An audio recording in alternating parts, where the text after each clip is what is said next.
That's why. Light here. Slight, a little brighter. See? Now it's yellow, right? Now it's yellow. Very yellow.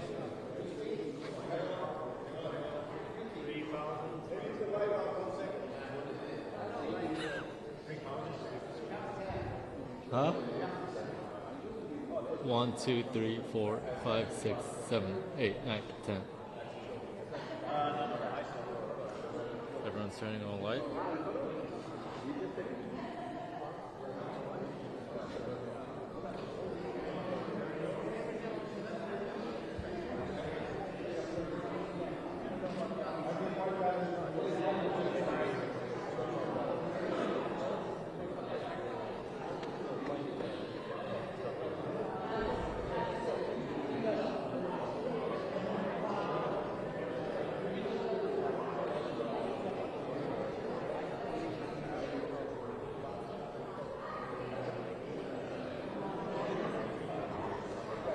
Check 1, 2, 3, 4, 5, 6, 7, 8, 9, 10. 1, 2, 3, 4, 5, 6, 7, 8, 9, 10.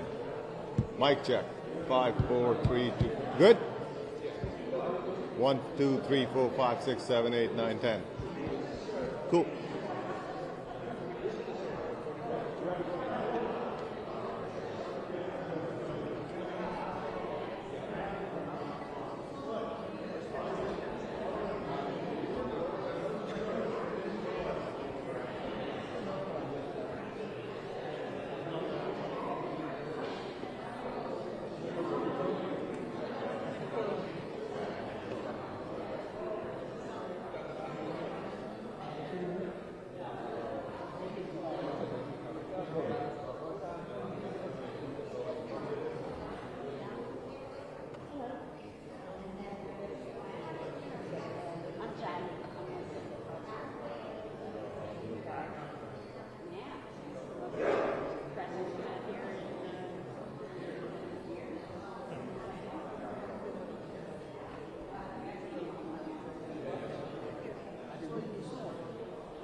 Hello. Nice to see you. No, I just think concrete on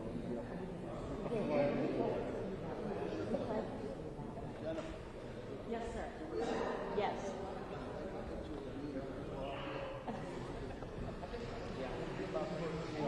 I'm gonna. No. Only fan who responded.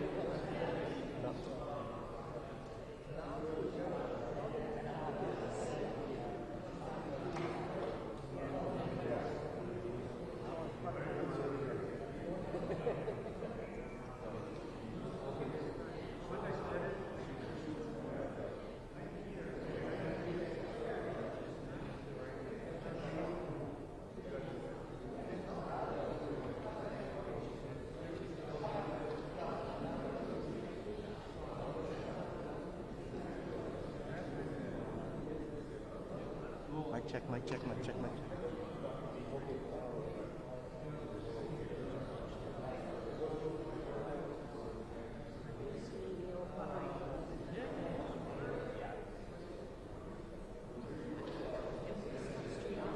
Is that you? And I'll go on this way. Yeah. They're behind you. Go where you want. I'll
squeeze it.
Well, we're gonna do this in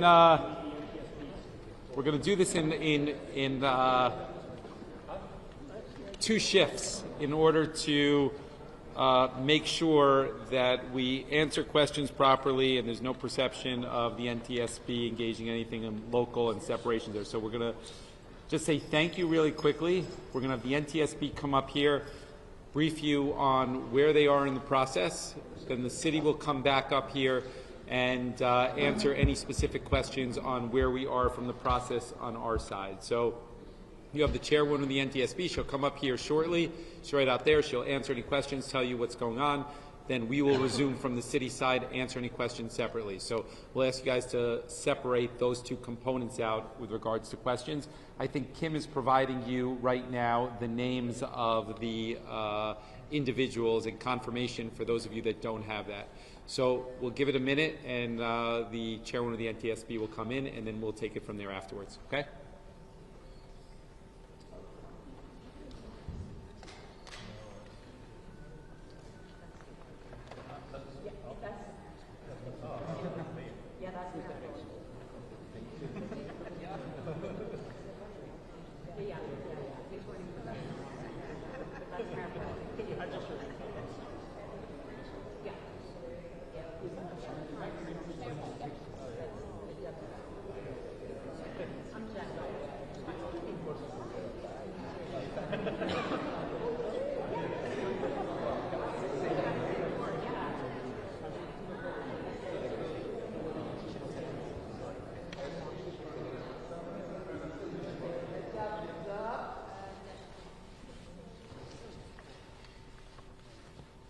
Thank you for joining us. I'm Jennifer Homendy, and I'm chair of the National Transportation Safety Board. Our investigator in charge for this investigation, we call the investigator in charge the IIC, is Leah Reed. That's L-E-A-H, and then it's R-E-E-D.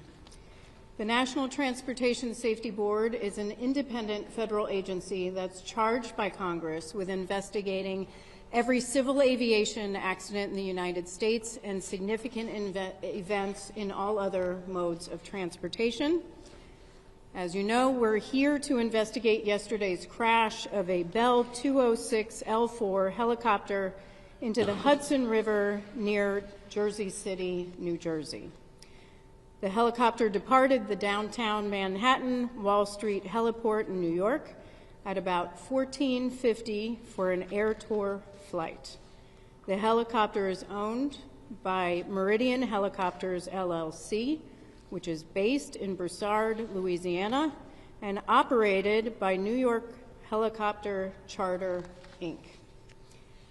Before I go on, I want to extend on behalf of the entire NTSB our deepest condolences to those who lost loved ones in this tragic event. I also want to start by thanking the first responders. This was a tremendous, tremendous effort. And I want to thank specifically, first and foremost, the mayor for allowing us to be here in City Hall and do this press conference, and for all the support that you've given us and the team. I also want to thank the Jersey City Office of Emergency Management, the Jersey City Police Department, Jersey City Fire, Jersey City EMS, Port Authority of New York and New Jersey Police Department, the New Jersey Park Police, the New Jersey Transit Police Department, Hudson County Office of Emergency Management, the NYPD Special Operations, FDNY Special Operations, New York City Office of Emergency Management, the United States Coast Guard, the Army Corps of Engineers, and so many others that we will continue to mention in our follow-up press briefings. Now, I want to set expectations for this press conference. This crash occurred yesterday at about 3:15 p.m., so we're not even 24 hours later.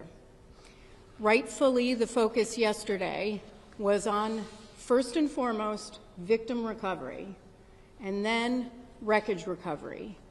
Our investigators, the NTSB, we stay out of the way when victim recovery efforts are in process. That is first and foremost most important.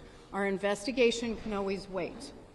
Once that was done, we had Luke Chiata, who is our chief of our Eastern region, who lives right here in New York, on scene as part of the wreckage recovery operations. And those two were the focus for yesterday. The rest of the team began to arrive late last night, including me, and early this morning. So that means this is the first full day of our investigation. And as you can see, our investigators are out doing some of the work that I'm about to talk about in just a second. But as far as information sharing today, I am not going to share a lot of investigative information. We have a lot of information, but we do not speculate. We need to confirm information. That is a process that takes time. So I will say, I understand that you have a lot of questions, and we will attempt to answer them over the coming days. A little bit about our team and our process. We have 17 people who are here on scene. That includes 10 investigators. They are supported by a minimum of 10 experts back in our headquarters in Washington, D.C. The on-scene specialists, they are experts, and they have the following specialties. Operations, they'll focus on the helicopter operator. They'll look at the owner of the helicopter itself, and they will look at pilot qualifications and other information. We have experts on helicopter airworthiness, on structures, and on systems. We also have our evidence management team here, as well as our transportation disaster assistance team, which is responsible for working with the family to get them the assistance they need throughout the course of the investigation, not just here on scene, but in the coming days, weeks, and months throughout the investigation to the issuance of our final report, and sometimes for months and years beyond. The wreckage exam began this morning. Our team, I was there, our team began pulling components and the engine off the wreckage and other components that they would like to more closely examine. Most of their focus was to turn it upright and move the helicopter or the wreckage inside so that they can begin to do a more comprehensive examination and get to the other side of the wreckage that was against the pavement. We also are aware that there are dive teams. The New York Police Department is still diving for components and pieces of the helicopter that we are still looking to recover. Those include the main rotor, the main transmission, the roof structure, and the tail structure, and we appreciate all of their hard work. And then we have a whole team that is collecting the standard information that we normally gather as part of any investigation, which includes pilot qualifications, logbooks, history of the helicopter, maintenance logs, and so forth. We do have the logbooks for the pilot. The pilot held a commercial pilot certificate with rotorcraft and instrument ratings. The pilot reported 450 hours of total flight experience on his most recent medical, which was issued on September 20th, 2024. As of March 29th, 2025, the pilot accumulated about 788 hours of total flight time. We still need to calculate flight time in that Bell helicopter, and I'll have more information on that hopefully tomorrow, because he previously was flying a Robinson 44. Now, what we are hoping is that we are able to get the public to send us any photos or video you may have or if you want to contact us because you believe that you have information that could be pertinent to our investigation, please reach out to us, provide that information to us. We will get in contact with you at the following email address: witness@ntsb.gov. That's witness@ntsb.gov. Now, I will take some questions. Again, a reminder, I know there will be questions for very detailed investigative information. I am happy to talk about the team, their qualifications, the process. I am not going to speculate on investigative information. We are very factual, and we will provide that in due course. So I will call on you. Please state your name, your affiliation for me. Sure. It's Matthew Chase of Newsday. To the extent you're able to share this, is there a preliminary cause? I realize you gave that early talk. Is there a cause preliminarily that you can share with us? The question is there a preliminary cause? We do not have a preliminary cause. That takes time. As I stated, our team focused on helicopter airworthiness and structures and systems is at the facility with the wreckage, doing the wreckage exam. That takes time. Of course, it takes time to also gather information, records that we need to comb through, so we do not have that at this time. And just to mention, as regarding cause, we will not speculate on cause ever, but we will not be determining any sort of preliminary or probable cause at the scene of an accident.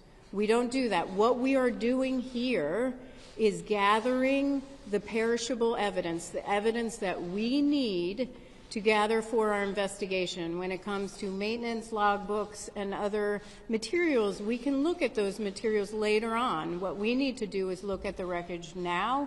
We need to focus on finding some of the additional components and structures that we're looking for, conduct witness interviews, and gather the records that we need. We can review the records later, so that probable cause will not occur for quite some time.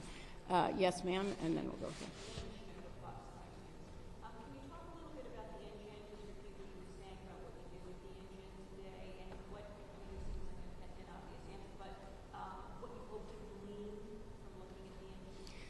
So the question was what we were doing with the engine. Nothing that we would not normally do as part of our standard investigation, where we would have wreckage and we'd start separating some of the components that we always look at. That's standard in our investigation. Of course, we'll have a team that always looks at engines or power plants to evaluate them as in standard course of our investigation. So nothing in particular.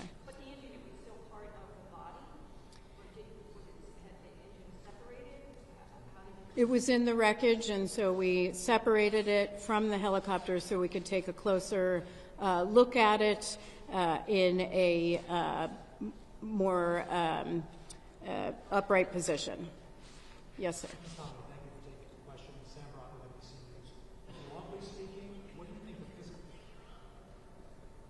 Broadly speaking, what do you think the physical evidence will tell you about what caused this crash? And then also, this particular company had a couple of serious incidents in the last several years. Do you think that will be relevant to your investigation?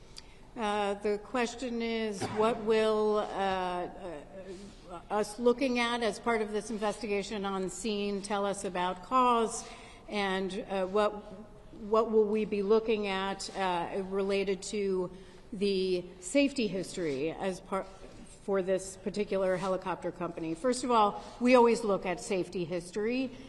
That's a standard part of all of our investigations, so we'll collect that not just from the Federal Aviation Administration, that is a party to every single one of our investigations, but we'll also ask those questions in interviews and get other information that will help us get a very broad view and detailed information about the safety history of this particular operator and also the owner of the helicopter itself. With respect to what will it tell us on scene about our investigation, the evidence right now, everything is on the table. We don't rule anything out. We take a very detailed and comprehensive view, and it's way too early in the investigation. It will be too early on scene. That's much later in the investigation. Yes, ma'am.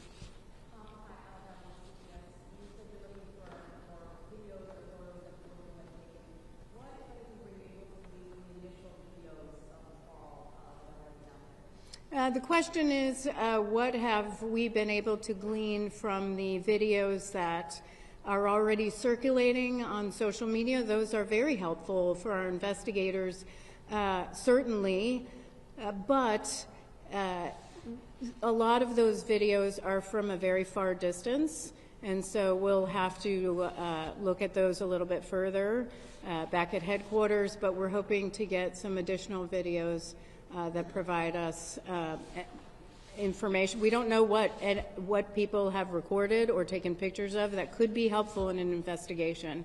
We have found in past investigations, and I'm just thinking of one that I went to in Ketchikan, Alaska, a mid-air collision where photos from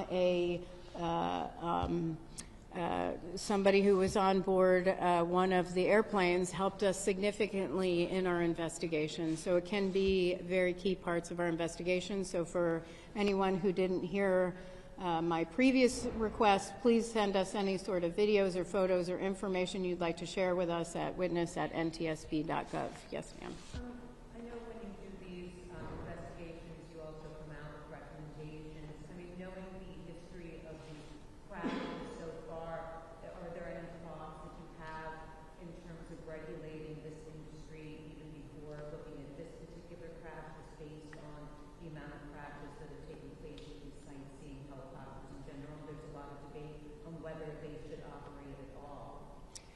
So the question is, do we have any sort of concerns or have we issued any sort of safety recommendations in the past about these type of air tour operations? We have. Actually, we did. So this particular operator was governed under Part 135 of the Federal Aviation Regulations, but this particular operation was under Part 91. All air tours are. We have issued an entire report on Part 91 operations with respect to revenue passengers. We believe in one level of safety strongly, and that may not look like regulation for a major commercial airline, but we do believe that they should be regulated. We have issued recommendations in the past on recorders, crash-resistant recorders. We've issued numerous recommendations on safety management systems, on particular regulations for Part 91. It's too early to say what we would recommend as part of this investigation. However, this is a concern that we've raised for a number of years. Certainly we raised this after the Fly Nyan crash, and in a specific report that we have online at ntsb.gov focused on Part 91 revenue passenger operations. And so I would direct you actually to that report. It was very comprehensive about our recommendations, specifically about air tour operators. And if you can't find that, our media relations team can help provide that information, because we did issue a set of recommendations to improve safety in this area. That will be part of the question is, was this operator complying with those recommendations? Those are recommendations, not regulations, but we would have to look at that, and that will be standard in this investigation. So thank you very much, sir. And then I'm going to go over here. Have we recovered the rotor? We are looking for the main rotor and the tail rotor right now.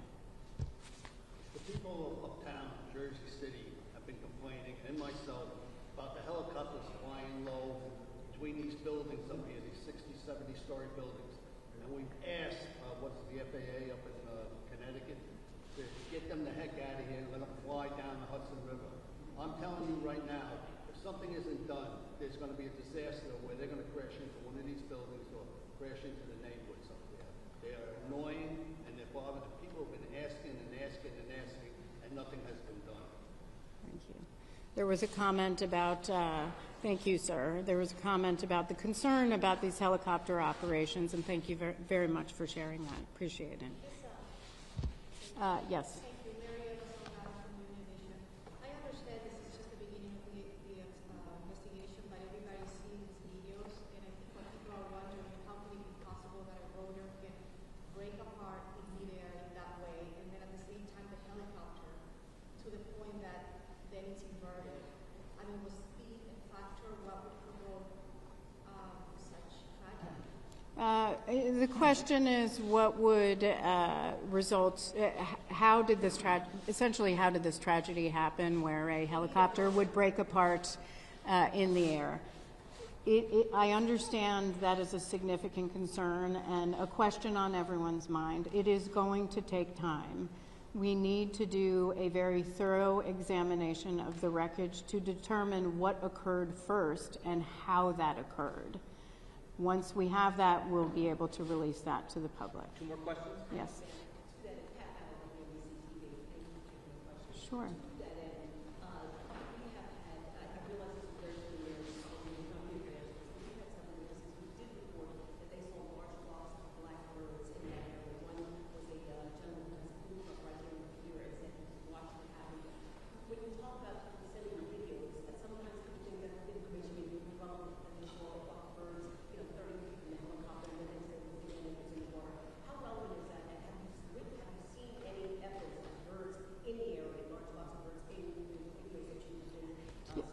Yeah, great question, because I think sometimes people are reluctant to really reach out to us because they may not think something is relevant to our investigation. So the question was on reports of a large flock of birds in the area shortly before the crash. We are aware of those reports. We discussed it this morning. It's something we will be looking into. What I will say to the public, if something struck you as different, or maybe you paused, or it crossed your mind that maybe it's something you would like to share with our investigators, there's no downside, please, in sharing that information with us.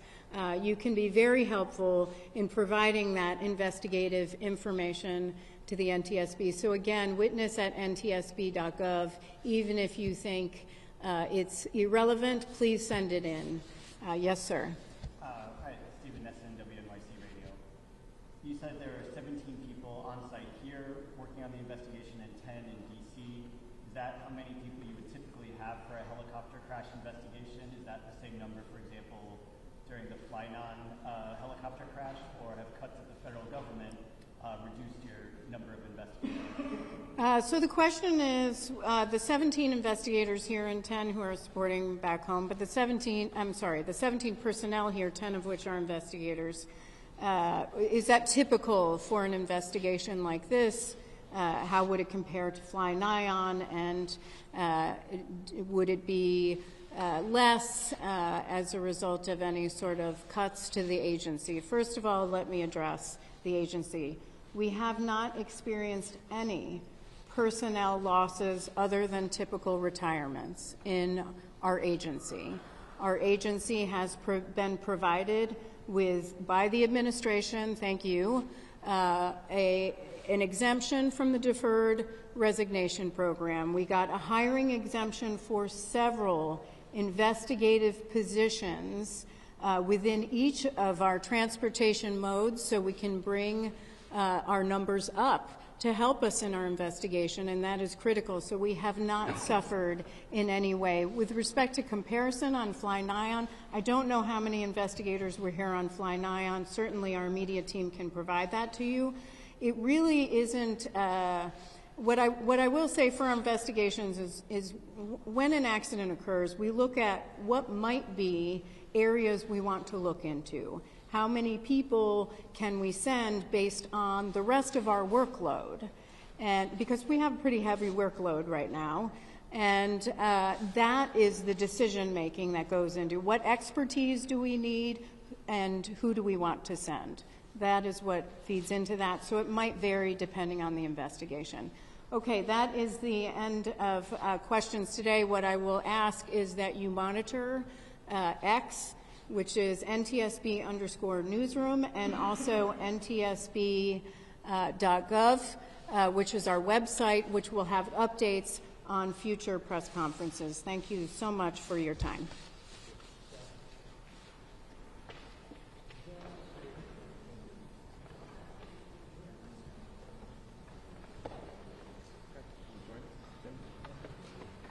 Okay. If there's any questions to our emergency management or director of the police, we could answer those as well. If not, we'll close it out and say thank you for coming.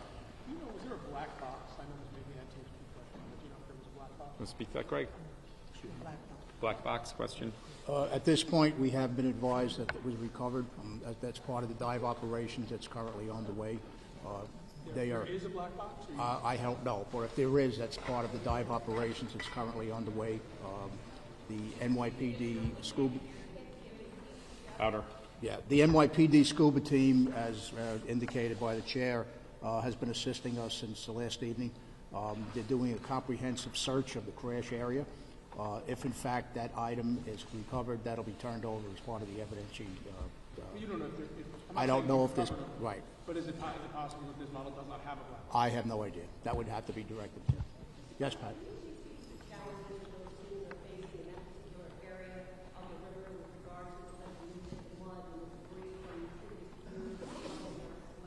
The area in question is it's about 5 feet deep where the chopper went down.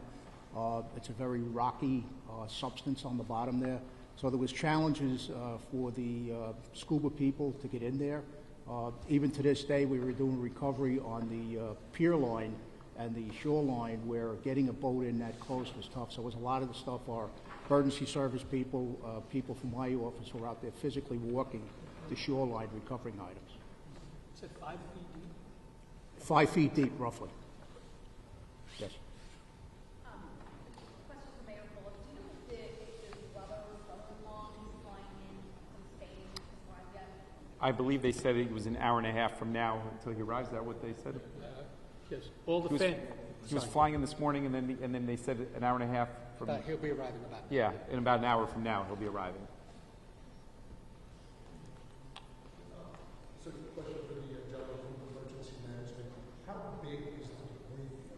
Yesterday we saw boats spread out quite far. There was some debris found, as far north as Hoboken Terminal. How large of an area are your divers, NYPD divers, having to search? Well, that's the discretion of the Coast Guard. Obviously, they've been establishing where the dives are currently operating. The one location that they're looking at, they've discovered some information based on sonar and things like that. It's approximately 75 feet deep, so it's a pretty wide area right now. Primarily, we're in the area of the crash site and then working outward. But as the dive teams discover items that doesn't appear normal, they're marking them, and then based on the currents and things like that, they'll be back to continue their dives in that area. Can I get a clarification just to make sure I heard this right? So where the body of the chopper went into the water, that's 5 feet deep right there? Approximately 5 feet deep. Okay, because there's that video of the blade whirling around, and that went into the water significantly further. Yeah, that's the area the water's approximately 75 deep, 75 foot. They have found some items on the floor based on sonar and things like that that are not normal appearances, and that's why they're continuing to mark that. Hudson River is a very, very tough place to dive.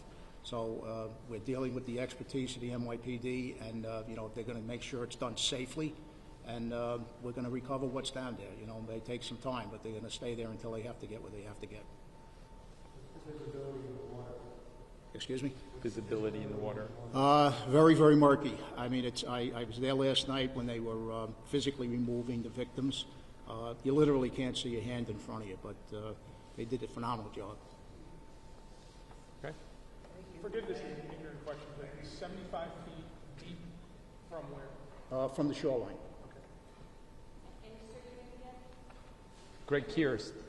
Greg Kears, K-I-E-R-C-E. That's not a radius, that's Straight out. straight out. Yeah. Anything else? Thank you, sir. Yeah. Mayor, can you specify location on the Jersey City side the crash occurred closest to? You want to answer that, Craig, as well? You must stay with that as well. If you're familiar with the Port Authority vents down by foot of 6th Street, roughly, it's adjacent right to the Port Authority vent. It's adjacent right to the Port Authority pier where it houses the vents for the Howland Tunnel. Yes.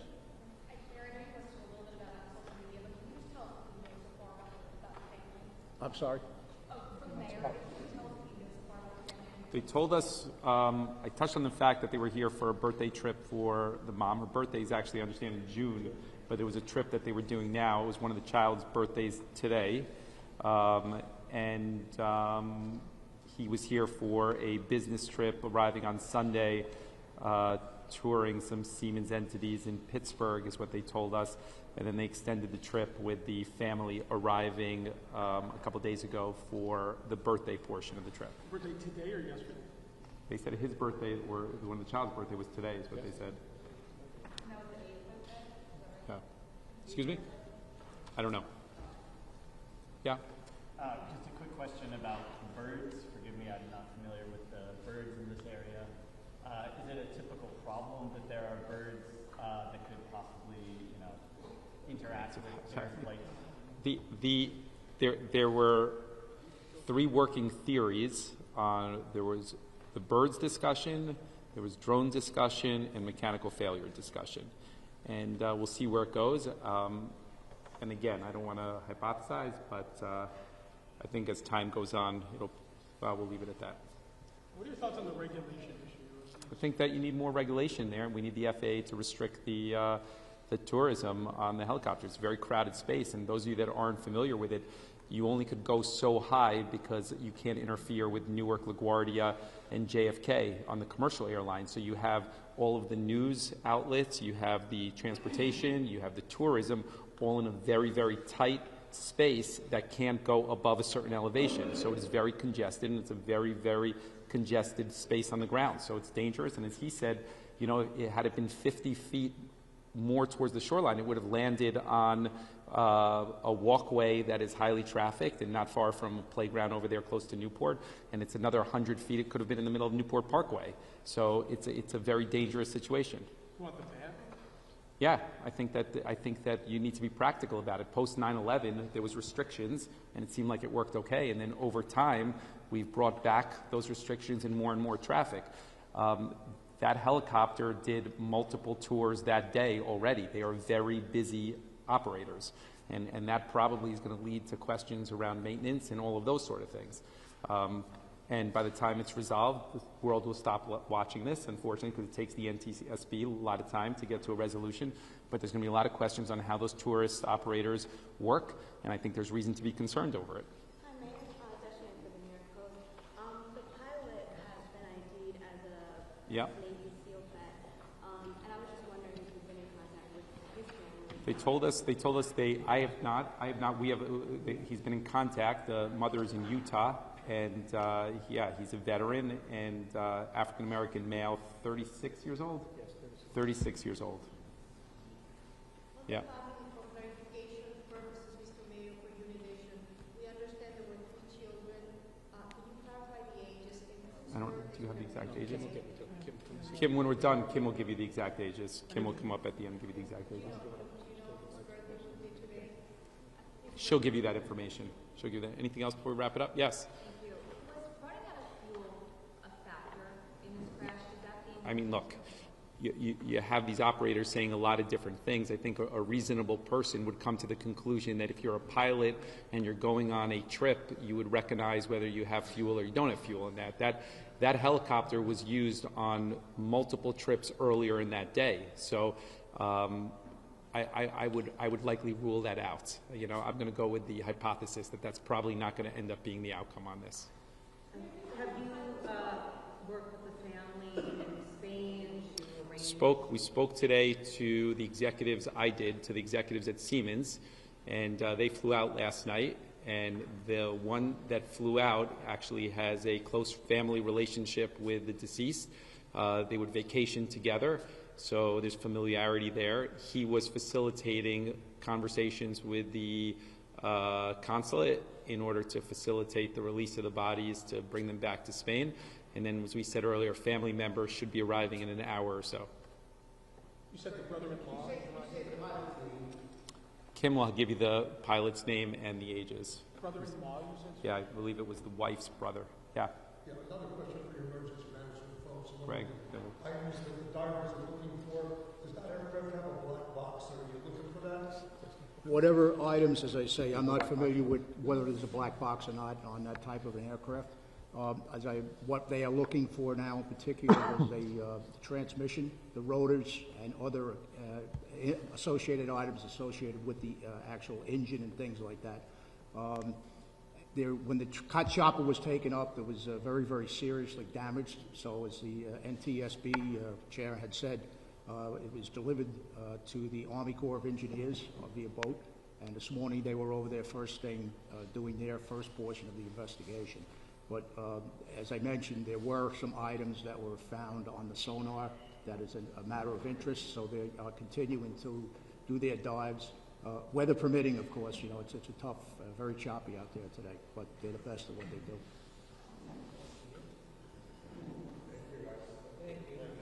Thank you. You want to give the guy?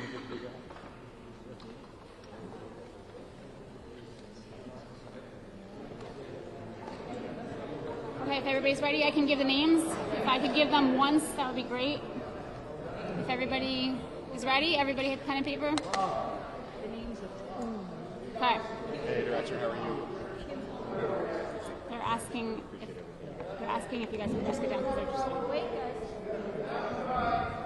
Are you going to be doing a camera?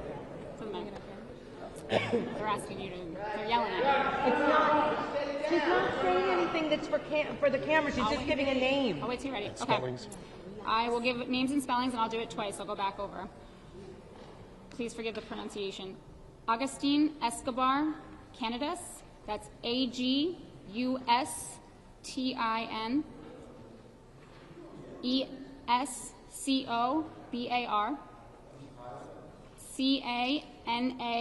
Canadas, 49.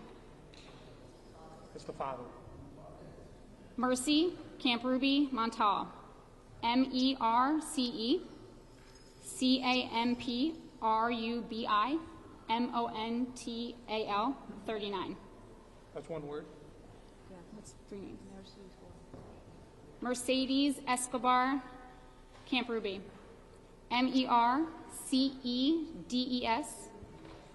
ESCOBAR CAMPRUBI 9. Her date of birth was April 11th, 2016. Shawnkeese Johnson was the pilot, 36. SEANKESE